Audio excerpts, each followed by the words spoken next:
Majority of Kenyans are still turning in large numbers to attend this grand event, an event that is going to be celebrated by His Excellency President William Ruto. But even as dignitaries still make their invoice inside these Uhuru Gardens, a lot still needs to be addressed. Kenyans are eager of food, of President touching on the issues of food security in the country. President William Ruto and his deputy Rigathi Gachagua have presided over the 59th Mashujaa Day celebrations at Uhuru Gardens and National Museum, with a low attendance turnout marking Ruto's inaugural national ceremony as the head of state.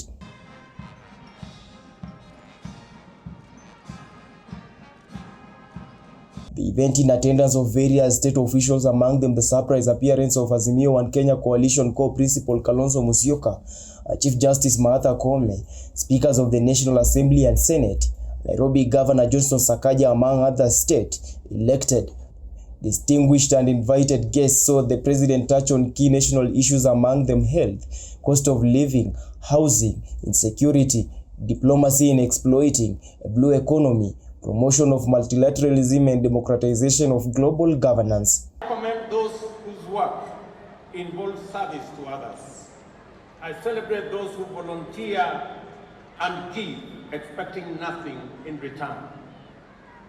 Yet they serve selflessly.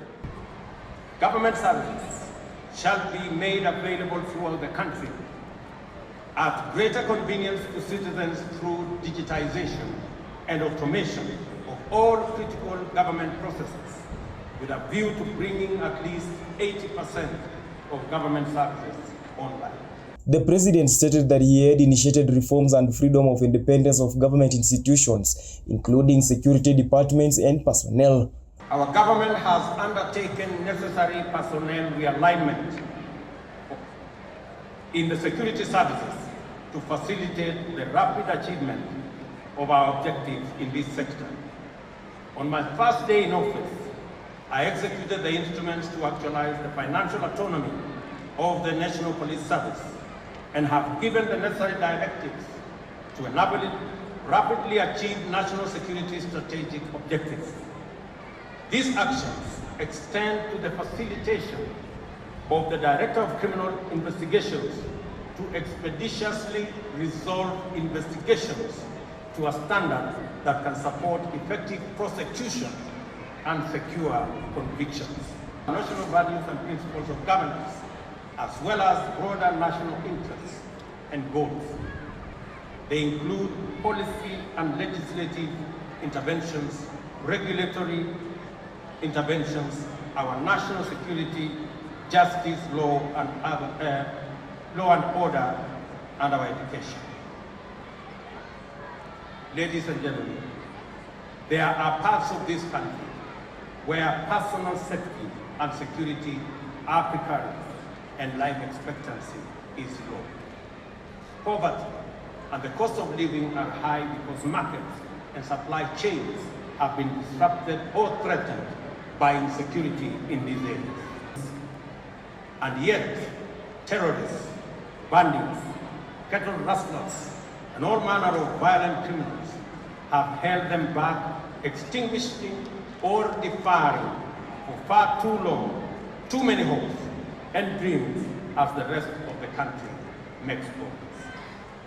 It is time for these lawlessness to stop and stop for good.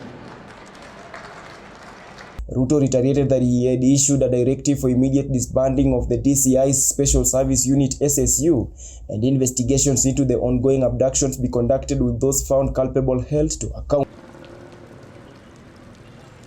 President William Ruto reassured the government will continue with fertilizer subsidy for short-term basis and is in the process together with other key stakeholders to set up fertilizer manufacturing company to serve the region. On seeds, our government will work with local research institutions and both public and private sectors to scale up seed multiplication for all crops. However, irrigation is the ultimate solution in guaranteeing food security in our country. He vowed to speed up reforms at the National Health Insurer, the National Health Insurance Fund (NHIF) reforms, mainstream community health workers to scale up universal health coverage (UHC). Reforming the National Health Insurance Fund is a necessary imperative. Progress has been made in enrolling more members, and in the last 10 years, 12 million Kenyans have joined the fund.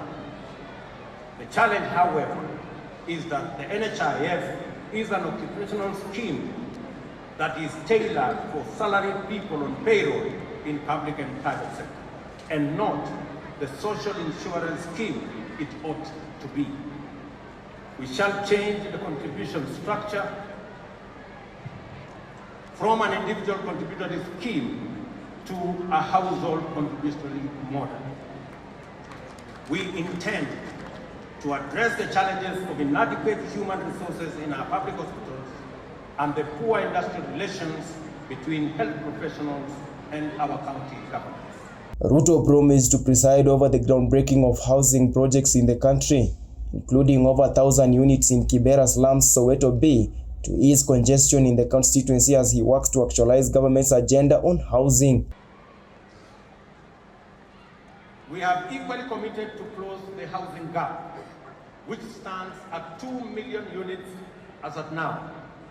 Our target is to increase the supply fourfold, from 50,000 units every year to 200,000 units every successive year.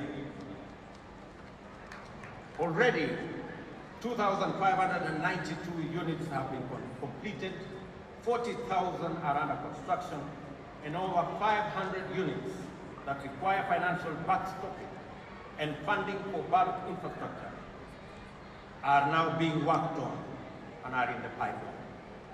I am happy to report today that the interest in the housing sector has grown immensely, and that many private investors, including pension funds, have submitted proposals on the housing projects they would like to invest in.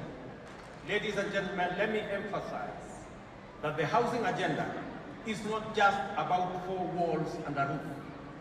The demand for affordable housing is an opportunity to create jobs and stimulate the economy. The president confirmed that his administration is working on innovative investment mechanisms through public-private partnerships to construct at least 100 dams. Consequently, it would be possible to progressively irrigate the 3 million acres already identified as irrigable land. In the next 3 years, the government plans to double the land under irrigation to 1.4 million acres. Of these, 200,000 acres will be under rice irrigation and 500,000 under other food crops. The statesman revealed that the government moved to champion for forestry recovery through Kenya Forestry Services KFS Corporation, as it aims to ensure greening of Kenya is achieved so as to combat climatic changes currently witnessed. Ladies and gentlemen, it is now time to lay the foundation for our future. Agriculture, as the lead sector to the economic transformation of our country, is the place to start, owing to its potential for high and quick returns on investment. But the situation in the country is wanting, and we have a severe food shortage as a result of prolonged drought in Kenya and the larger Horn of Africa region, the worst in nearly half a century. Even as the country is marking this big Mashujaa Day, majority of Kenyans have turned up and they are here to celebrate the Mashujaa Day. Independence we attained, a Kenya becoming a country, and people fought for this hardly fought independence. Kenya still celebrates majority, and even majority still believe as a country we are moving in the right direction. Stanley Lugaria, the informer, uncovering the truth.